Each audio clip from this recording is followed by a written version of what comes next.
We are here in Detroit with assistant coach Taylor Jenkins for part two of our Pistons preview. Now, in part one, you talked about their pick and roll game. How would you say we defended it in game one? I think we did a pretty good job. Looking at the tape, our guys played with a lot of energy. We were pretty aggressive in our pick and roll coverages.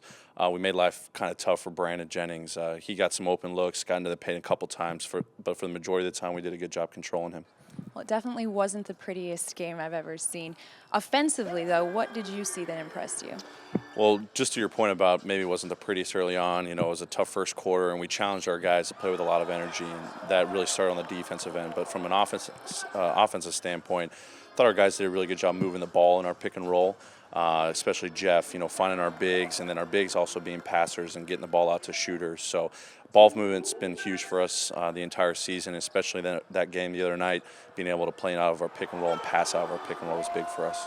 Well, we came out with the win, so we obviously did a lot of things right, but there's always room for improvement. What do you see that we need to improve on for tonight's game? Well, I think the number one thing is just building off of what we did last game. It's our third game in 4 days, and our priority is going to be playing with energy. We'll have a couple minor adjustments, but we felt like what we did going into the game was successful.